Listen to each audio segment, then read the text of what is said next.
हाय. सगळ्यांनी बऱ्याच वेळा सांगितले की ताई तुमचं किचन दाखवा, मंदिर तर पाहिलं, किचन कसं ठेवता. तर माझं किचन मी खूप छान ठेवते, पण आज किचन नाही दाखवणार. मी आज एक गोष्ट बनवते ती तुम्हाला दाखवणार आहे. खूप दिवसांनी मला घरी यायचा योग आला. म्हणजे मी 5 डिसेंबर पासून ते 12 डिसेंबर पर्यंत गावाकडे होते. तिथून ते 16 डिसेंबर पर्यंत मी पुणे, नागपूर वगैरे अशी दौऱ्यात होते. आणि आज मी थोडी संध्याकाळच्या वेळी रिकामी आहे, म्हणून दुपारी मी काळी उडदाची डाळ भिजवली आणि आता मी दाल माखनी बनवणार आहे. तर ते मी तुम्हाला दाखवते मी कशी बनवते. मी खूप छान स्वयंपाक करते, माझ्या काही काही डिशेस खूप छान असतात, पण तो योग मला येत नाही कारण मी खूप व्यस्त असते. पण सगळ्यांचा आग्रह होता की काहीतरी वेगळं दाखवा, तर मी आज ही रेसिपी तुम्हाला दाखवणार आहे. अशाला अशी बनवा, एकदम छान बनेल.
तुपामध्ये मी कांदा, हिरवी मिरचीचं नुसतं एक फ्लेवरसाठी टाकली आहे. हे बघा, तमालपत्र टाकलंय, काळी मिरी टाकली आहे आणि अद्रक लसूण फ्रेश कुटून टाकलं. मग कांद्याबरोबर टमॅटो, थोडेसे कांदा भाजला गेल्यानंतर टमॅटो टाकलेत.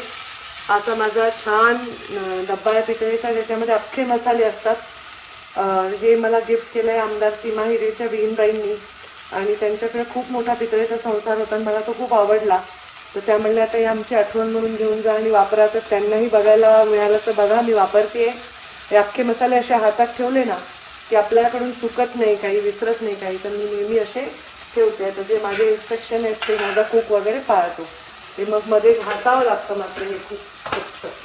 आणि आता ह्याच्यामध्ये फक्त हळद, हलकंसं हिंग, तुपामध्ये हे सगळं मी परतते. बघा, थोडंसं दालचिनीचा तुकडा, एक काळी मिरी 2-3 आणि बस, आणि तमालपत्र. हे छान आता भाजलं गेलं. आता काय करायचं, तर ट्रिक काय, तर हे भाजले ना तर त्याच्यातले तमालपत्र फक्त बाजूला काढायचे आणि बाकी मिक्सरमधून थोडंसं पोघर चिरवून घ्यायचं. त्याची टेस्ट छान येते. म्हणजे भाजल्यावर मसाल्याची पेस्ट करावी, कच्चे टमॅटो आणि प्याज पेस्ट करण्यापेक्षा त्याची टेस्ट खूप छान येते. तुम्ही ट्राय करून बघा.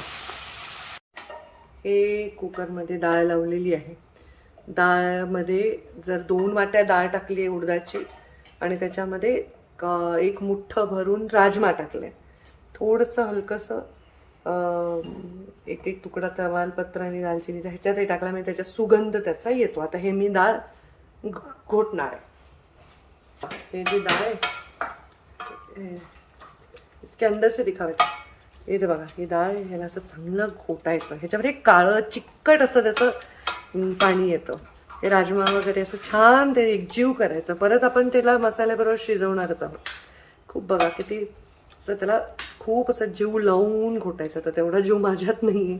मी माझ्या कुकला सांगणार आहे अजून एकदा त्याच्यावर त्याचा जोरात हात लावायला.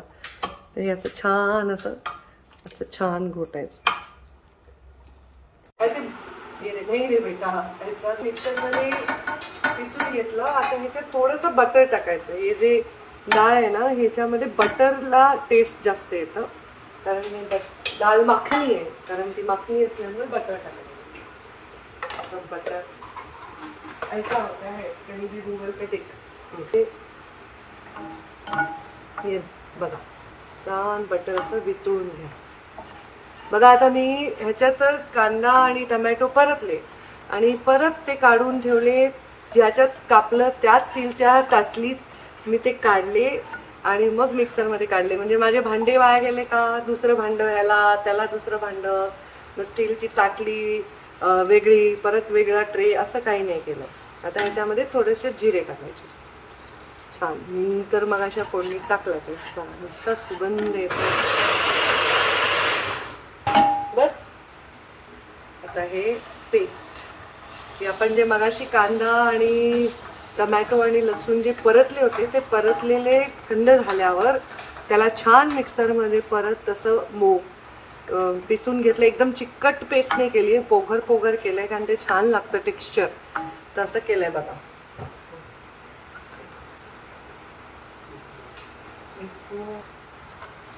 ते असं छान मिक्सरमधलं मी काढ. आता हे मिक्सरमध्ये जे उरेल ना, त्याच्यात सुद्धा थोडंसं गरम पाणी टाकायचं आणि ते वापरायचं. गृहिणींनी एक चमचा सुद्धा अन्न वाया घालवायचं नाही. छान असं परत आपण नॉनस्टिक घेतल्यामुळे ना, तर तेल बटर एरवी डबल ह्याच्यात ॲक्च्युली तुम्ही पाव किलो बटर टाकलं तरी चांगलंच आहे. किती बटर चांगलंच आहे, पण आपण थोडं टाकलं आहे. तर ते छान असं आता त्याचा रंग बघा कसा बदलतोय. ते पहिले लाल होतं तसं पिवळसर झालंय छान आणि इथलंय छान, कारण ऑलरेडी आपण शिजवूनच ते परतले. आता हे ह्याच्यामध्ये थोडंसं मीठ टाकायचं डाळीत, आणि ह्याचा अंदाज आहे का, नाही तर खारट होईल. ते मीठ टाकल्यानंतर ह्याला छान हलवून घ्यायचं. माझं असं जेवणाचंच खासियत अशी आहे की मी प्रत्येक मसाला टाकल्यावर असं छान हलवते. हे बघा, हे छान हलवून घ्यायचं आणि याच्यावर लीड ठेवायची. लीड देणं, थोडंसं शिजू द्यायचं. आणि ते थोडंसं त्याच्यातलं जे मीठ टाकलंय ना, ते त्याच्यातलं बटर तूप थोडं ते सोडेल. असे काचेचे लीड्स तुम्ही नेहमी ठेवा. भाज्या आपल्याला बघता पण येतात आणि हे पण करता येतं. बघा आता हे छान, आता हे शिजलंय. तूप तेल सगळं त्याचं असं छान मिक्स झालं. आता मी याच्यामध्ये लाल मिरची टाकते. हे करू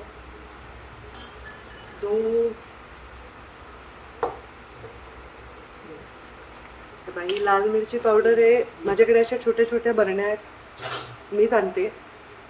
त्याच्यामध्ये मी माझे रोजचे मसाले एक्स्ट्रा भरून ठेवते. रोज इथे जरा पसारा होऊन जातो, मग थोडे थोडे काढतो आम्ही ह्याच्यामध्ये. ते हवा बंद डबे आहेत. तर हे बारीक कसा तिखट आहे, कारण हे तिखट आहे, म्हणजे ह्याला म्हणतात तिखा लाल. 1 चमचा 1.5 चमचा तुम्हाला जसं हवं तसं टाका. आणि हे आहे मोठं तिखट आहे, थोडंसं तिखट लागतं पण रंग येत नाही. हे मिक्स करा, रंग येतो छान.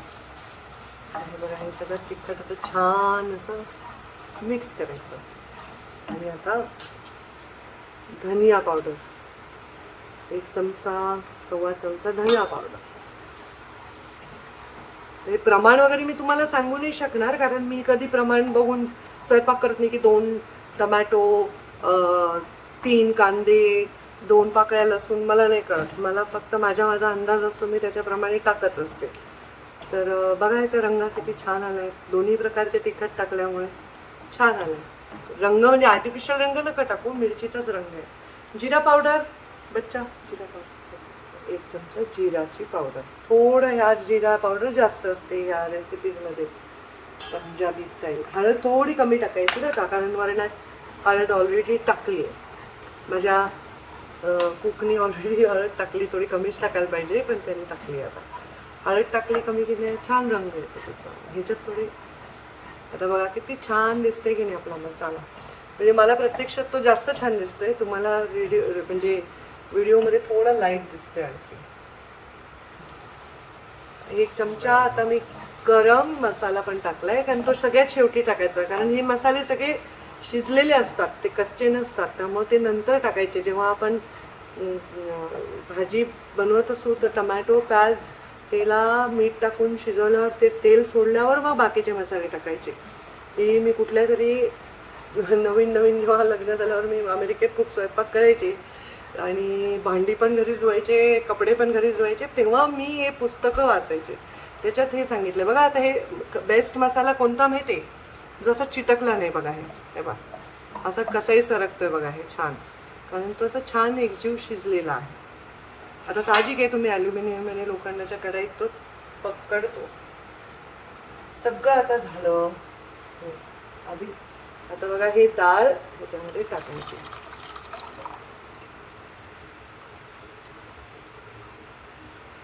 डाळ मस्त एकजीव घोटली होती मगाशी, त्याने थोडी हळद जास्त टाकली आधीच उतावळेपणाने. पण बघा ही एकजीव घोटली डाळ असं मस्त. त्याच्यात आपण छानपैकी ते मिक्स करून घ्यायचं.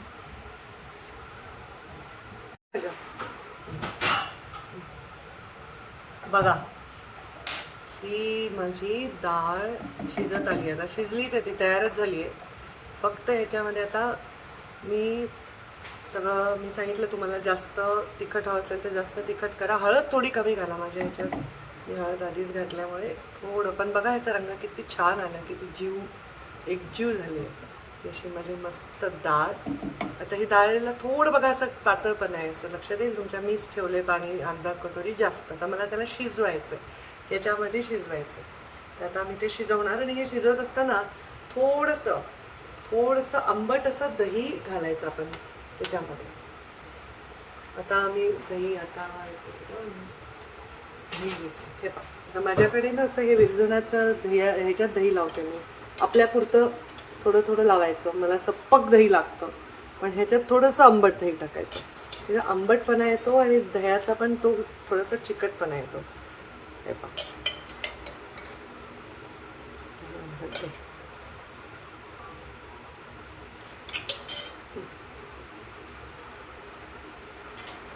इससे ना खट्टास आ जाएगी और चिकनाहट. और अभी क्रीम तैयार रखना और कोथिंबीर. हे पहा मस्त मी हे आता दही टाकलंय. आता ते थोडंसं एकजीव होऊ द्या. तुम्ही जेव्हाही स्वयंपाक करता तेव्हा या अशा गोष्टी घेऊन या, किंवा तुमच्याकडे साधी ताटली असेल तर ती ठेवा. त्याच्यामध्ये तुमचे चमचे तुम्ही ठेवायचे, कारण तुम्ही ओट्यावर ठेवता, गॅसवर ठेवता. मग त्या हळदीचे, तिखटाचे, तेलाचे डाग जात नाही, म्हणून नेहमी हे ठेवायला पाहिजे. बघा किती छान सुंदर एकजीव अशी डाळ झाली बघा.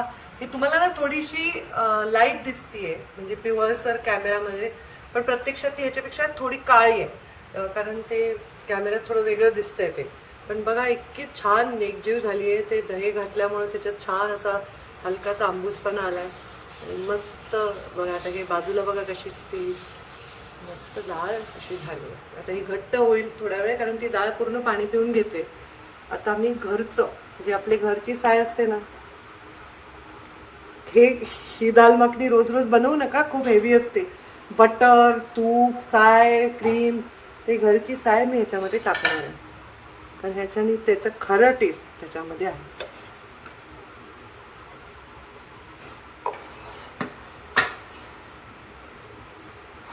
आणि बघा ही साय अशी ना त्याच्यामध्ये अशी छानपैकी मस्तपैकी पूर्ण विरघळून जायला पाहिजे.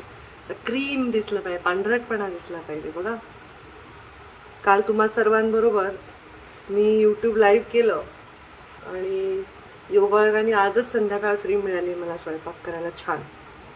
नाही तर आली खाल्लं पळापळी रोल घेतला हातात, असंच असतं आमचं. बघा किती छान असे ते एकजीव मलाई ते होती त्याच्यावर. चला आता ही थोडे उकळी येऊ द्यायची आणि मग सर्व करायची गरमागरम. हे पहा ही माझी दाल मखनी तयार आहे.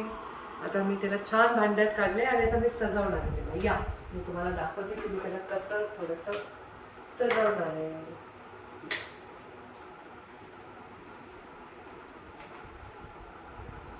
बटर टाकणार आहे मी थोडं अगदी, कारण ऑलरेडी आपण शिजवताना भरपूर हेवी गोष्टी टाकल्यात. हे बटर आणि हे अशी छान थोडीशी कोथिंबीर त्याच्यावर पेरायला फक्त शोसाठी, कारण ह्या डाळीमध्ये कोथिंबीर पडतच नाही, फक्त हे शोसाठी. बघा मस्त दाल मखनी तयार आहे की नाही. आमचं ताट लागलं जेवणाचं, छान जिऱ्याचा राईस, थोडासा कांदा आणि माझी डाळ. आता ही प्लेट जाते आर्यमन कडे, कारण हे त्याच्यासाठीच बनलेलं आहे. पराठा पण बनलाय. फार कॅलरीज आहेत, पण हे रोज रोज नका खाऊ प्लीज. एबीपी माझा, उघडा डोळे बघा नीट.